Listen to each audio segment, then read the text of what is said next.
नमस्कार, बंजारा बीट्स में आपका स्वागत है। मैं हूं ज्योति प्रकाश खरी। आज हम आपको मिला रहे हैं एक ऐसे बुंदेली लाल से जिन्होंने चित्रकला के क्षेत्र में एक कीर्तिमान स्थापित किया है। चलिए मिलते हैं सबत खालदी से। नमस्कार सबत जी।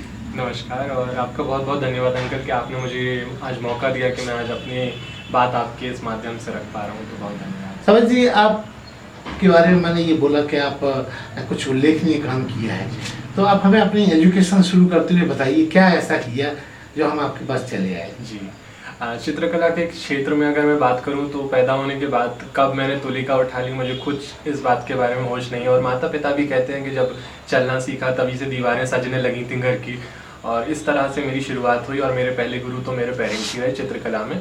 फिर आगे जाकर मैंने सीखा। और किससे सीखा? मैंने श्री राकेश चरण वर्मा जी से सीखा। मैंने अपनी बहन से भी थोड़ा बहुत गाइडेंस लिया। इस तरह से आगे बढ़ते हुए आज मैंने फाइन आर्ट्स में एडमिशन लिया है और मैं फाइन आर्ट्स कर रहा हूँ कमर्शियल आर्ट्स से। तो इस तरह से मेरी एजुकेशन हुई। और इंटरमीडिएट मैंने कॉमर्स डिपार्टमेंट से CKC से किया है। तो इस तरह से मेरा एजुकेशन रहा जी। अब बात आती है कि आपने अब तक किया क्या है, आप हमें उसका उल्लेख कीजिए और हमारे दर्शकों को दिखाइए। क्या आपने पेंटिंग में क्या किया, दिखाइए। आपके बहुत सारे स्पेशल फीचर्स हैं जी।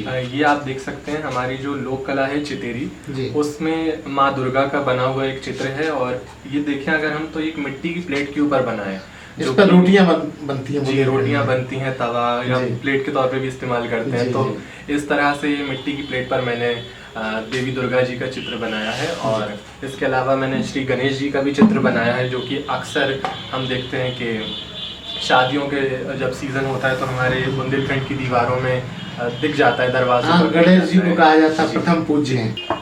ये इसके अलावा मैंने लक्ष्मी जी का चित्र बनाया है जो कि पुलसे के ऊपर है, जो कि रोटियां बनती हैं। जी जी। अच्छा, तो ये कुछ ऐसे टॉपिक्स और ऐसे चित्र हैं जो हमारे बुंदेलखंड की चितेरी कला के ही हैं, पर हम इसको इतना कॉमनली नहीं देख पाते हैं। तो इनको मैंने अपने खुद मन से ही डिज़ाइन करा है और खुद बनाकर इनको मैं बुंदेलखंड की फोक कला को स्वतंत्र रूप से आगे बढ़ा रहा हूँ। एक ये भी है बहुत छोटा सा, ये भी मछली का चित्र मैंने बनाया है और ये भी पुलसे के ऊपर। ये एक्चुअल में चंदन इसमें लोग घिसते हैं, चंदन के साथ जाता है। और इसके अलावा ये मैंने यहाँ पर पेंट के जो डिब्बे का ढक्कन होता है, जो ये उस ढक्कन के ऊपर जो हमारा एनवायरनमेंट है उसको संरक्षित करने के लिए बुंदेली महिला को मैंने दर्शाया है। और ये वो चित्र है। समत जी, एक बात बताइए, आपने जितने भी धार्मिक चित्र बनाए हैं, इन चित्रों की वजह से आपको प्रेरणा कहाँ से मिली?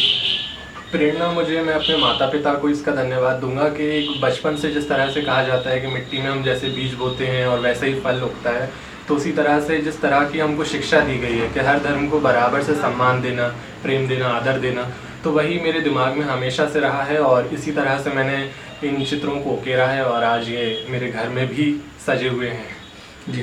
अब आप हमें पेंटिंग अपनी वो दिखाएं जो पोर्ट्रेट टाइप आपने बनाई है। ये एक साधु का चित्र मैंने बनाया हुआ है। इसको क्या इसके बारे में भी डिस्क्रिप्शन कीजिए कुछ।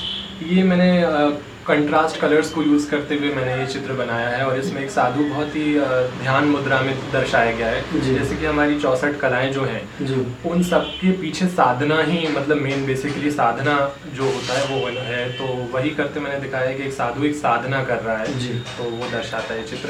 इसके अलावा मैं बुंदेलखंड की लोक कला के अलावा राजस्थान की फोक आर्ट जो फड़ चित्रकला है, मैंने उस पर भी काम किया और मैं वो भी बनाता हूँ। तो ये फड़ का चित्र है जी। इसके अलावा और भी फोक आर्ट हमारी जो यहाँ की है उसमें भी गणेश जी मैंने यहाँ पर, ये चितेरी से रिलेटेड है।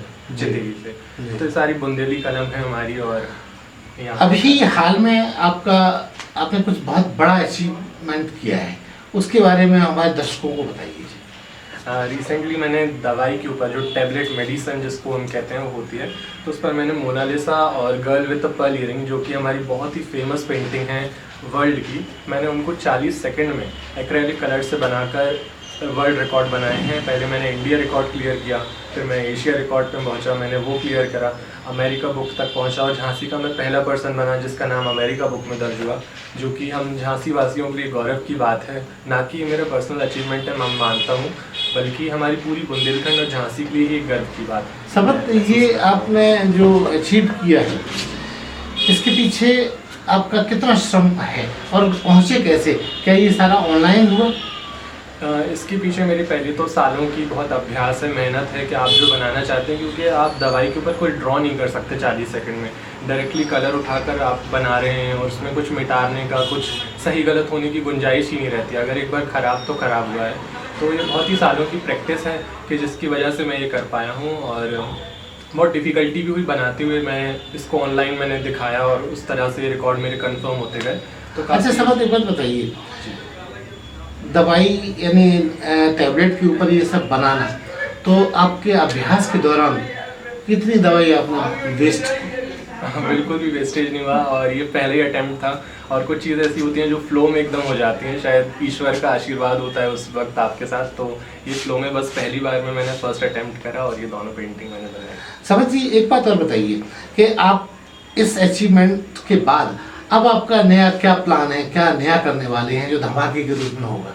मैं ज्वेलरी डिज़ाइन कर रहा हूँ जिसमें मैं बुंदेलखंड की लोक चित्रकला को बनाऊंगा जिस पर, और मैं उस ज्वेलरी को, वो वुडन है बेसिकली, तो बहुत ही सस्टेनेबल है, एनवायरनमेंट फ्रेंडली है।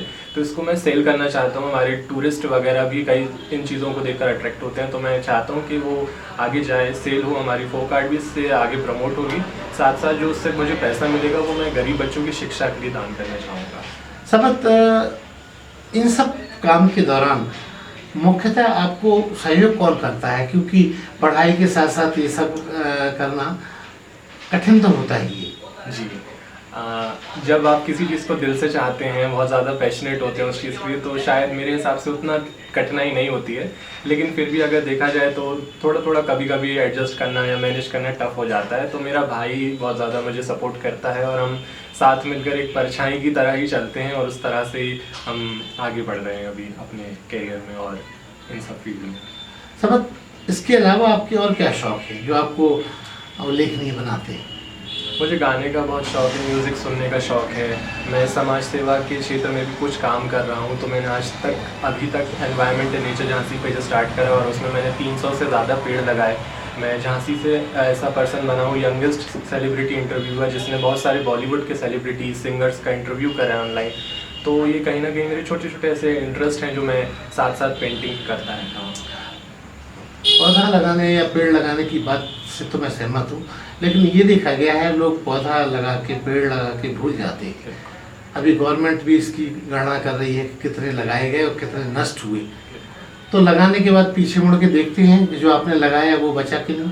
बेशक, बिल्कुल हम पीछे देखते हैं, और हम पेड़ ऐसी ही जगह लगाते हैं जहाँ पर हम अगर खुद ना जा पाए तो हम किसी को रिस्पॉन्सिबिलिटी देते हैं। जैसे कि हम किसी मंदिर के पास लगा रहे हैं, या हम किसी और ऐसी जगह लगा रहे हैं, किसी स्कूल के पास हमने पेड़ लगाए जहाँ पर वो बच्चे रोज़ पानी देते हैं या वहाँ का पुजारी रोज़ पानी दे रहे हैं।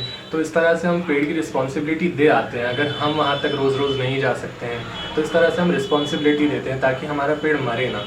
तो हमने 2021 की 26 जनवरी को कोतवाली में भी प्लांटेशन करा, और वहाँ पर आज वो पेड़ फल दे रहे हैं। तो इस चीज़ को देखकर बहुत खुशी होती है जब आपके छोटे छोटे लगाए पेड़ इतने बड़े हो जाते हैं। सबक अगर आपसे एक रूहानी सवाल पूछा जाए कि आपकी 2 ख्वाहिशें क्या हैं, तो क्या कहना चाहेंगे आज के परिप्रेक्ष्य में? इन चीज़ों को इतना ज़्यादा प्रमोट करना मैं चाहता हूँ, जो हमारी लोक कला है या हमारी जो भी मतलब टैलेंट है। मैं तो यही ख्वाहिश करता हूँ कि हर माता पिता अपने बच्चों को वो आज़ादी दे अपने सपनों को पूरा करने के लिए, क्योंकि कई बार माता पिता अपने बच्चों के सपनों को दबा देते हैं। तो मेरी बस यही इच्छा है और मेरी प्रार्थना भी ईश्वर से यही है कि जिस तरह से मेरे पेरेंट्स ने या घर वालों ने मुझे इतना ज़्यादा एक्सपोजर दिया और मुझे सपोर्ट गाइडेंस करा, उसी तरह से हर बच्चे को वही गाइडेंस मिले और उसी तरह से वो भी आगे बढ़ें और हमारे देश का, हमारे शहर का, हर जगह का नाम रोशन करें, अपने नाम रोशन करने के साथ साथ। तो ये थे सबक खालदी जी, जो अपनी चित्रकला की यात्रा के साथ साथ अपने कीर्तिमान के बारे में भी बंजारा बीट्स के साथ अपनी बात शेयर कर रहे थे। बंजारा बीट्स से बात करने के लिए बहुत बहुत धन्यवाद। बहुत बहुत धन्यवाद। अरे हाँ, इस चैनल को लाइक और सब्सक्राइब करना ना भूलें। देखते रहिए बंजारा बीट्स।